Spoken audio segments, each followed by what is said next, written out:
جیسے باپ کی تلاش ہے، چراغ لے کے ڈھونڈو نہیں ملتے ہیں، اور ہم اسماعیل کے جیسے بیٹے کی تمنا کر رہے ہیں، کیسے ملے گا بھائی؟ فجر کی نماز میں اسی مسجد میں آپ آ جائیں،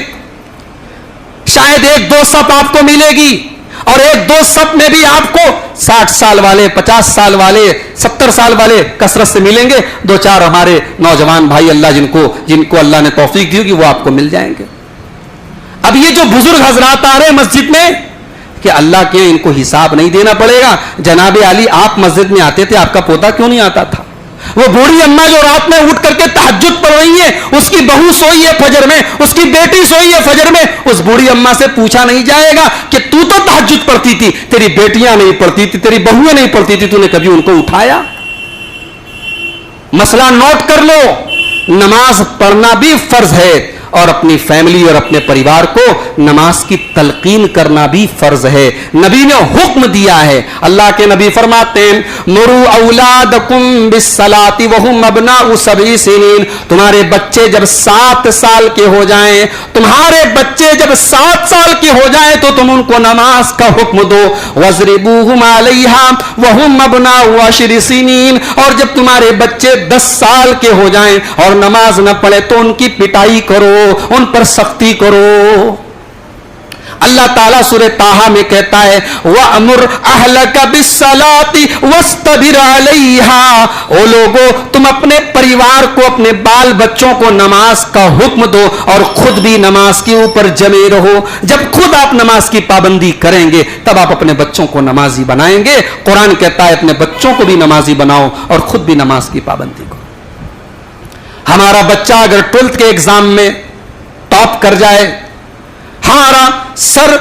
فخر سے اونچا ہو جاتا ہے اور ہم لوگوں سے بیان کرتے ہیں کہ ہمارے بیٹے نے تو ہمارا نام روشن کر دیا، ہماری بیٹی نے اسکول ٹاپ کر دیا، ہماری بیٹی نے میرا نام روشن کر دیا، بہت اچھی بات ہے، مگر میرے پیارے بھائیوں کبھی آپ کا بیٹا ایسا بھی کوئی کام کرے، آپ فجر کی نماز میں آئیں اور آپ کا بیٹا امام کے بعد جو پہلی صف ہے، پہلی صف میں آپ اپنے بیٹے کو پائیں اور آپ کا چہرہ خوشی سے چمکنے لگے اور آپ کا دل باغ باغ ہو جائے کہ میری تربیت بیکار نہ گئی، میں اپنے بیٹے کو نماز کی پہلی صف میں پاتا ہوں، جس صف کے بارے میں جناب محمد رسول اللہ صلی اللہ علیہ وسلم فرماتے ہیں اگر پہلی صف میں آنے کی فضیلت لوگوں کو معلوم ہو جائے، اگر اقامت میں شامل ہونے کا اور امام کے ساتھ اللہ اکبر میں شامل ہونے کا ثواب لوگوں کو معلوم ہو جائے، تو اگر گھسیٹ کر کے اپنے شریر کو، اپنے بدن کو گھسٹ کر کے مسجد میں آنا پڑے اور قرآن دازی کر کے ڈرا کر کے بھی آنا پڑے، تب بھی لوگ نماز میں پہلی صف میں شامل ہو جائیں گے۔ کبھی آپ کا دل یہ بھی دیکھ کے باغ باغ ہو جائے میرے بھائی کہ آپ کا بیٹا پہلی صف پہ ہے، آپ کی بیٹی، آپ رات میں کبھی اٹھیں، آپ کی بیٹی کے کمرے سے رات میں دعا کی آواز سننے کو مل جائے، ایک ماں اپنی بیٹی کو رات میں تہجد پڑھتے ہوئے دیکھ لے۔ میری پیاری ماں بہنوں، کبھی ایک ماں کے دل کو اس سے بھی قرار ملتا ہے، کبھی ایک ماں کے دل کو اس سے بھی سکون ملتا ہے، میری تربیت بیکار نہیں گئی، میری بیٹی رات کو اٹھ کر کے تہجد کی نماز پڑھتی ہے، میری بیٹی رات کو اٹھ کر کے اللہ کی بارگاہ میں دعائیں کرتی ہیں۔ اس کا نام تربیت ہے میرے بھائیو، اس تربیت کی کمی ہے، آج تربیت نہیں ہمارے پاس۔ امام بخاری رحمت اللہ علیہ کا ایک واقعہ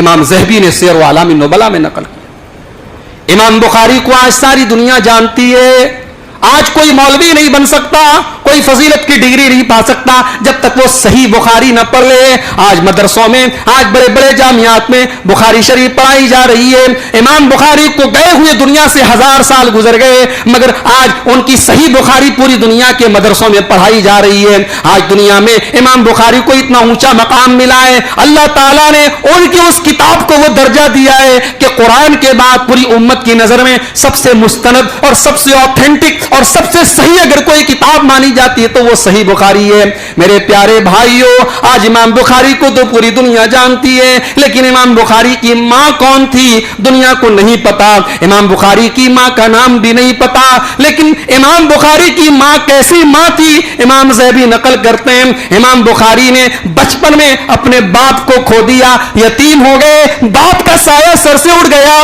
ماں نے اپنے بچے کو بڑی محبتوں سے پالا، ماں کا ایک خواب ہے، ماں کا ایک سپنا ہے اپنے بچے کو وہ حدیث کا حافظ بنائے گی, اپنے بچے کو وہ حدیث کا عالم بنائے گی. امام ذہبی نقل کرتے ہیں, امام بخاری کی اللہ تعالیٰ نے ایک آزمائش کر لی, ان کی آنکھوں کی بینائی چلی گئی, وہ اندھے ہو گئے. امام بخاری کی ماں بے چین ہو گئی, وہ رات کو اٹھ کر کے اپنے پروردگار کی بارگاہ میں دعائیں کرنے لگی, اے اللہ میرے بچے کی بینائی کو لوٹا دے. اگر میرا بچہ اندھا رہا, اگر میرا بچہ نابینا رہا, وہ کیسے تیرے نبی کی حدیثوں کو یاد کرے گا, وہ کیسے حدیثوں کا عالم بنے گا, وہ کیسے حدیثوں کا حافظ بنے گا. امام بخاری کی ماں نے اپنے رب کی بارگاہ میں رات کو رو رو کر کے دعائیں کی.